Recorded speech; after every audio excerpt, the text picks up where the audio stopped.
첫 번째, 숀 레이가 보디빌딩에 입문하게 된 계기는 1982년 올림피아 챔피언 크리스 디커슨, 아름다운 포징으로 잘 알려진 80년대 보디빌딩 슈퍼스타 밥 페리스, 마찬가지로 보디빌딩의 아름다움을 널리 알린 프란시스코 벤파토이다.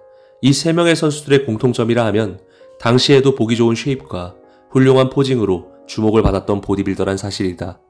두 번째, 숀 레이는 비슷한 또래 보디빌더 플렉스 윌러, 로니 콜먼, 크리스 코미어, 폴 딜렛보다 더욱 일찍 보디빌딩에 입문했다.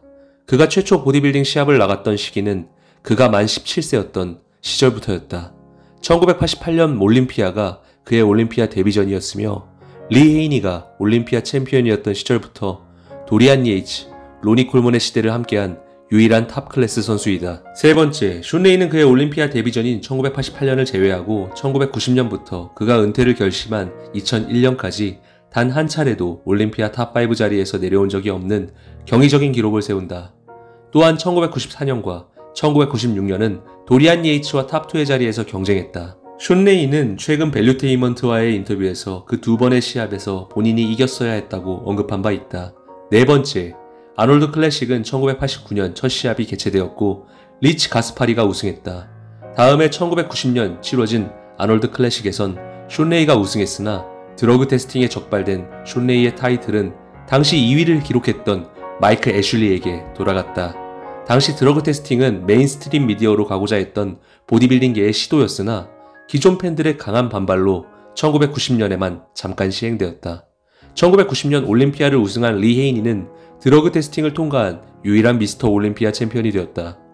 이후 2001년 이뇨제에 한정하여 드러그 테스팅이 도입된 바 있으나 그 역시 형평성에 어긋난다는 문제가 많아 사라졌다. 다섯 번째, 숀 레이는 드러그 테스팅에 실패해 1990년 아놀드 클래식 챔피언의 자리를 놓쳤지만 1991년 다시 출전하여 아놀드 클래식 타이틀을 얻는 데 성공한다. 여섯 번째, 자이언트 킬러를 이야기할 때 숀 레이를 빼놓지 않는다.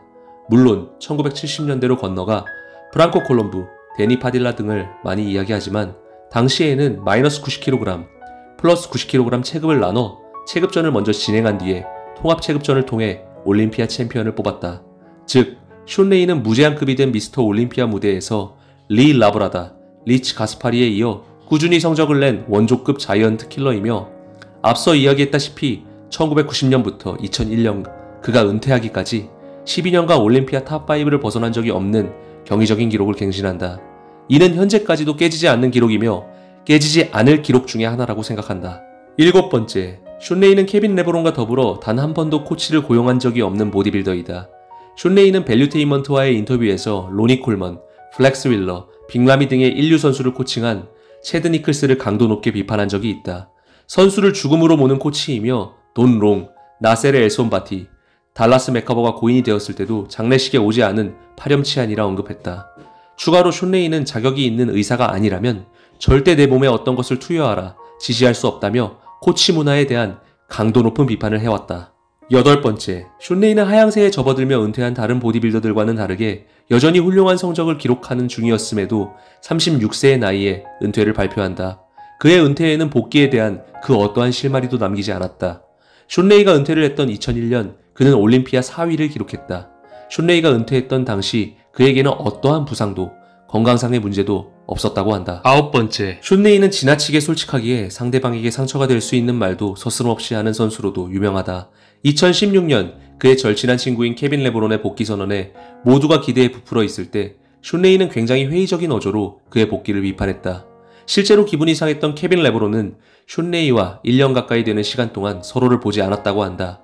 훗날 케빈 레브론은 숀 레이를 회상하며 숀 레이는 가장 친한 친구이지만 경쟁의 시간이 다가올 땐 가장 재수없는 녀석이라 언급한 바 있다. 2000년 미스터 올림피아 백스테이지에서 쥐가 나기 시작했던 케빈 레브론은 오렌지를 까고 있던 숀 레이에게 오렌지 한 조각을 달라고 했지만 숀 레이는 경쟁자인 너에게 오렌지를 주는 것은 내게 손해라며 스스로 방법을 찾아라 답했다고 한다. 케빈은 그의 올림피아 2위를 기록했고 숀 레이는 4위를 기록했다. 열 번째, 숀 레이는 90년대 말 선수들의 신톨 사용에 대한 불만을 강력히 피력했다. 이는 그의 절친이었던 플렉스 윌러도 베껴갈 수 없었는데 숀 레이는 플렉스 윌러가 작아진 종아리를 극복하기 위해 종아리에 마저 신톨을 주입했다고 매거진과의 인터뷰에서 언급했다.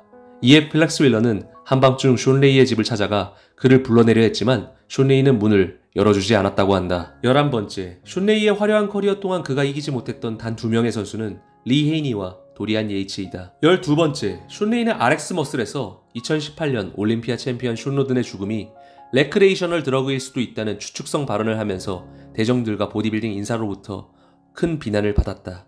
추후 사과하는 영상을 올렸지만 헬스장 주차장 입구에서 선글라스를 낀 채 해명하기 급급한 그의 모습은 오히려 더욱 안 좋은 여론을 만들기도 했다.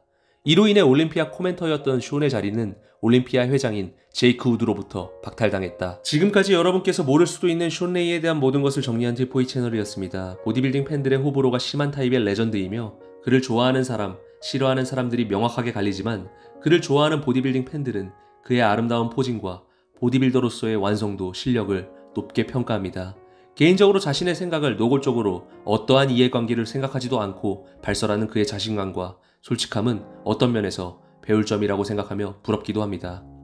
2월 11일 숀 레이가 세미나를 위해 내한합니다. 장소는 부산이며 관심이 있으신 분들은 확인하실 수 있도록 고정 댓글에 이번 세미나를 주최한 IFBB 프로 김혜윤 선수의 인스타그램 링크를 남겨놓도록 하겠습니다. 감사합니다.